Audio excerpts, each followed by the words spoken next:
Olá, minha gente, que bom estar com vocês de volta para mais um dia, de estudo do Conhecendo Minha Bíblia. E hoje nós estamos ainda na unidade 8, hoje na verdade é o dia 2 da unidade 8, Estamos aqui nesse último dia da semana, sexta-feira, e eu quero que você então vá para a sua página 69, para que você possa pensar a respeito desse assunto, que está na página 69 de forma pessoal. Dê uma olhada bem profunda na questão do capítulo 31, as habilidades, especialmente as habilidades que Deus colocou na vida de Bezalel. Pense também acerca do sábado. Veja como é importante, depois nós vamos ter ainda uma palavra sobre o sábado, mas já a título de sugestão, pensar como é importante que nós no dia, em um dia específico, porque o Shabat do Antigo Testamento, no Novo Testamento, a igreja ela adota o dia da ressurreição do Senhor, como que é chamado no Novo Testamento de o dia do Senhor. Então a igreja passa, por exemplo, a cear, a ter o dia de sua comunhão, o dia do Senhor. E então o dia da ressurreição do Senhor passa a ter um significado especial para o cristianismo ao longo do tempo. É como se houvesse um período de transição e esse dia passasse a ser um dia especial de adoração, de comunhão dos cristãos. O que no Antigo Testamento era o Shabat, agora vira o dia do Senhor. Então, essa desconexão com o judaísmo, ela é muito mal compreendida por aqueles que querem retornar ao judaísmo. Mas é importante que a gente entenda que houve essa visão para que essa desconexão acontecesse, para que de fato a igreja ganhasse o entendimento de que a igreja é uma coisa nova, diferente do judaísmo, porque senão os cristãos continuariam praticando o judaísmo como sendo uma forma de religião independente da sua fé em Cristo. Então, a fé que nós temos em Cristo Jesus, ela é uma revelação nova. O apóstolo Paulo chama isso de mistério. Então, por isso o sábado ganha essa conotação. Mas é importante que você entenda que nós, como servos de Deus, não podemos continuar a viver uma vida materialista, focada em trabalho e ganhar dinheiro. Não. Precisamos separar um dia do Senhor, um dia para o Senhor, um dia para estar adorando ao Senhor, um dia para celebrar a vida de Deus de um modo especial, a vida que temos em Deus de uma forma especial. Então, por isso temos uma celebração semanal, Não é uma missa, onde você vem para se livrar dos seus pecados, não é um dia que é um dia consagrado, não, nada disso. Se você, por exemplo, tiver que fazer alguma coisa no domingo, você não estará pecando por isso, mas poderá estar pecando também se porventura você está desprezando as coisas, a sua vida com Deus, as coisas o tempo que você deveria estar dedicando ao Senhor. Então, essa é uma atenção que nós devemos tomar. E aí nós vamos, minha gente, na página 70 do nosso livro, para uma das coisas mais trágicas que aconteceu na história, ou nesse período do povo de Israel. E vocês sabem, Moisés sobe ao monte para durante 40 dias estar na presença do Senhor em oração e jejum, e buscando o Senhor, ouvindo o Senhor, recebendo as instruções que ele levaria de volta para o povo. E nesse período, o povo simplesmente pede a Arão que lhes faça um Deus, porque eles não sabiam o que tinha acontecido. A fala deles não sabemos o que aconteceu com esse Moisés que nos tirou do Egito. E assim eles rejeitaram a liderança de Moisés. E aí no verso 25 nós encontramos que Arão ele deixa o povo completamente sem controle. A minha versão diz Arão havia deixado o povo despido, isso está no capítulo 32, versículo 25. Né? A minha versão diz, vendo Moisés que o povo estava despido. A NVI diz que o povo estava sem controle, desenfreado. Né? Então, e a NVT fala sem controle. Então veja bem que, de algum modo, o povo ficou totalmente, como eu posso dizer, em êxtase diante desse Deus. E sabe, minha gente, é isso que o misticismo faz, é isso que uma fé irracional é capaz de fazer. As pessoas, elas começam a adorar a Deus, né, corretamente, mas de repente o sincretismo religioso, o que é o sincretismo? O que vai acontecer aqui é exatamente isso, né, esse sincretismo. Quando Arão, ele pede que as pessoas tragam o ouro que eles tinham, ele derrete esse ouro, coloca dentro de uma forma de um bezerro, de um boi, né? E então ele tira essa imagem de um boi, e vocês sabem, né? O boi era um dos, o deus Apis, né? Um dos deuses do Egito. Né? E então Arão, ele faz isso de uma forma sarcástica, né? Mas esse sarcasmo de Arão, por quê? Porque o povo já tinha recebido a revelação de Jeová. Esse sarcasmo de Arão não funcionou. Então, o povo agora, ele tenta, né? Arão, ele procura desviar o povo disso, né? Nos versos 5 e 6, ele está dizendo, vamos proclamar uma festa ao Senhor. Mas aí, de repente, eles casam, né? Que é isso que é o sincretismo. Eles casam esse Deus, o Deus Apis, do Egito, com Jeová, né? E aí você tem ali um sincretismo. E esse povo agora está desenfreado diante desse Deus, numa forma terrível de idolatria e de misticismo. E se de fato acontece, quando você vai para o texto de 1 Coríntios capítulo 10, você percebe que esse sincretismo do povo de Israel estava sendo condenado, né, pelo Senhor. Cadê onde está? 1 Coríntios 10, 1 a 10. Né? O texto diz assim, irmãos, eu quero que vocês lembrem do que aconteceu com os nossos antepassados que seguiram Moisés. Todos foram protegidos pela nuvem, passaram pelo Mar Vermelho como seguidores de Moisés, foram batizados na nuvem e no mar, todos comeram da mesma comida espiritual, beberam da mesma bebida espiritual, pois bebiam daquela rocha espiritual que ia com eles, e a rocha era Cristo. Ele está falando aqui da água que fluía da rocha, que era uma fonte, né, para matar a sede do povo naquele lugar. Mas Deus não ficou contente com a maioria deles, e por isso eles morreram, e os seus corpos ficaram espalhados no deserto.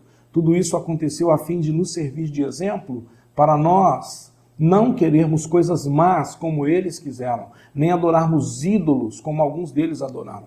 Como dizem as Escrituras Sagradas, o povo sentou-se para comer e beber e se levantou para se divertir.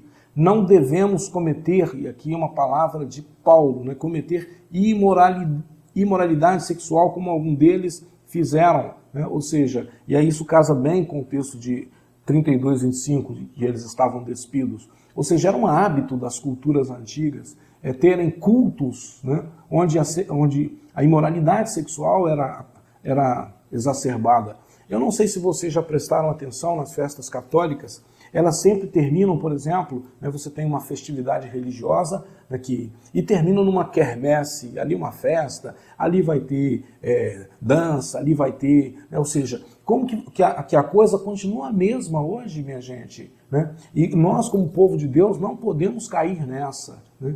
Não podemos entrar nesse tipo de entendimento de que está tudo bem. Eu conheço alguns cristãos, por exemplo, que moram em cidades onde esse misticismo católico ainda é presente, onde essas festas católicas ainda são fortes, e alguns cristãos, quando chega na época da festa, né, eles simplesmente vão lá para o meio dos ímpios, para aquela festividade. Veja aqui no Amazonas, por exemplo, o que acontece na cidade de Borba. Nós temos lá uma festividade grande ao Santo Antônio de Borba, né? E aí tem aquele momento religioso, mas logo em seguida você tem a cidade tomada de festividades, né, que pouco tem a ver com a fé, pouco não, nada tem a ver com a fé, com o cristianismo. mas pelo contrário, vai ter com orgia, com bagunça, com sexualidade desenfreada fora dos padrões de Deus, né? Então, veja que o texto diz, e porque eles fizeram isso, 23 mil deles caíram mortos num só dia.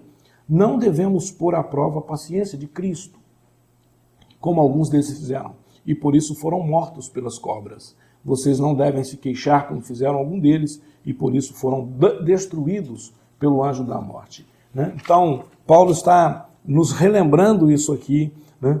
E veja bem, meus irmãos, então eu estou alertando você com relação à idolatria. A idolatria é algo que tem persistido na cultura brasileira por muitos e muitos anos. E nós, como cristãos, hoje temos sido visitados não pela idolatria no formato católico, mas pelo misticismo, né? Uma idolatria velada, né? Onde a gente começa a substituir o valor da obra de Cristo por outras coisas, né? Como, por exemplo, por uma flor, por um punhado de sal grosso, por algo, enfim, né? Ou então por um líder ungido com tanta, né? Com tanta autoridade que eu fico devoto daquele homem, né? Ouvindo todas as orações dele. Veja bem, meus irmãos, nós somos um povo de reis e sacerdotes. Estamos dedicados completamente ao Senhor. Somos nós o singular, a propriedade exclusiva de Deus, que Ele não quer dividir com nenhum outro Deus. Amém, minha gente? É interessante a gente ainda perceber como Deus está levantando, né, os levitas, uma tribo especial, né, que é a tribo de Arão, e que não se deixaram levar, né, por essa idolatria, né? Que quando Moisés ele conclama, né, aqueles que estavam ao lado do Senhor, né, os levitas, né, então ele diz assim, pôs Moisés na porta do arraial e diz, quem é do Senhor, vem a mim.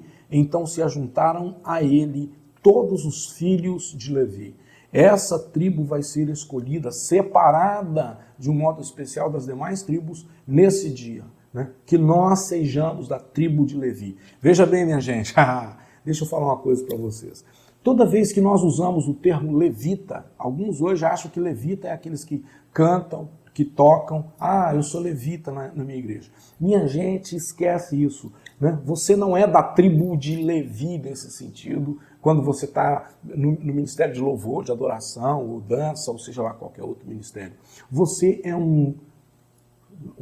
né, levita quando você dedica a sua vida ao Senhor, como essa tribo fez, né? Quem é do Senhor, vem a mim, né? E aí se ajuntaram a ele todos os filhos de Levi. Você, se você responder sim, eu sou do Senhor, então você também é um levita, né? Ou seja, que seja essa a tua palavra. Esquece esse negócio de que um levita é alguém que está lá no altar, né? Ministrando no louvor, na dança ou coisa parecida. Todos aqueles que se ajuntaram ao Senhor para adorá-lo, para servi-lo e tão somente a ele servir, né? Nesse sentido, todos nós somos levitas. Ok? Cada cristão deveria ser um levita. Se você não é um levita é porque você não está completamente dedicado ao Senhor, está ainda envolvido com outros deuses e com outras fontes de idolatria. É muito interessante, gente, vermos como Moisés, como sacerdote, ele busca o Senhor para que Deus poupe o povo de Israel. Ele chega a oferecer-se a si próprio, ainda no capítulo 32, nos versículos 32 e 33, quando ele diz, então tira o meu nome do teu livro, onde escreveste o nome dos que são teus. E, minha gente, ele está dizendo, Senhor, eu não quero ser, né, teu, né, se o meu povo não estiver lá. Moisés ele oferece a si mesmo como um sacrifício para o povo. Isso aqui é um simbolismo do que Cristo fez por nós, né? Então Moisés aqui é um tipo de Cristo, oferecendo-se em lugar dos seus irmãos, né? E no capítulo 33 nós vemos que o Senhor ele mantém a sua aliança com o povo de Israel, apesar, né, da sua rebeldia, apesar de eles terem quebrado a sua aliança com o Senhor, né?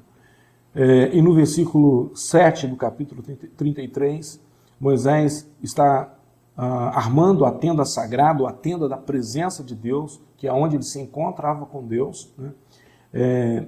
Separado ali, ele estava separado, né, dos israelitas, e então a nação só podia ficar de longe, observando quando Deus estava falando com Moisés, né? Isso mostra, minha gente, que Deus ele quer falar conosco, mas, de novo eu quero dizer, você não pode terceirizar isso. A nação de Israel terceirizou a intimidade do Senhor, né, a Moisés.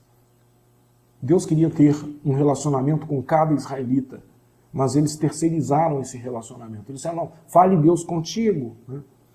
E aí Moisés ele desfrutava disso. Olha só no versículo 13, como Moisés vai ao Senhor. Fala-me dos teus planos, para que eu possa te servir e continuar a te agradar. Ou seja, em outras palavras, está dizendo, Senhor, me mostra o teu caminho, me mostra a tua vontade, revela-me a tua vontade. Isso, meus irmãos, é verdadeira intimidade. Então, no capítulo 34, Moisés encontra-se com Deus no monte, ele vê a sua glória e retorna para o povo com o rosto resplandecente. Enquanto o povo pecava, ou seja, o povo de Israel, que Deus havia chamado para comunhão, e eles terceirizaram essa comunhão, né? Moisés estava desfrutando de tanta intimidade com Deus, que quando ele desce, o seu rosto está brilhando, né? Então, reflita a respeito desse texto em Êxodo 32, 30 a 35. No dia seguinte, Moisés disse ao povo, vocês cometeram um pecado horrível, porém agora eu vou subir outra vez ao monte para falar com o Senhor. Talvez eu consiga que ele perdoe o pecado de vocês. Moisés voltou para o lugar onde o Senhor estava e disse, este povo cometeu um pecado terrível. Eles fizeram um Deus de ouro e o adoraram. Por favor, perdoa o pecado deles. Porém, se não quiseres perdoar, então tira o meu nome do teu livro, onde escrevestes os nomes dos que são teus. E então o Senhor disse a Moisés, riscarei do meu livro todos os que pecaram contra mim. Agora vá e leve o povo para o lugar que eu mandei. Lembre que o meu anjo guiará você. Porém, já está chegando o tempo em que vou castigar este povo pelo seu pecado. Por isso o Senhor Deus castigou os israelitas com uma doença, pois eles haviam obrigado Arão a fazer o bezerro de ouro. Minha gente, que nós não nos deixemos ser levados pela idolatria, que sirvamos ao Senhor de todo o coração. Que o Senhor te abençoe.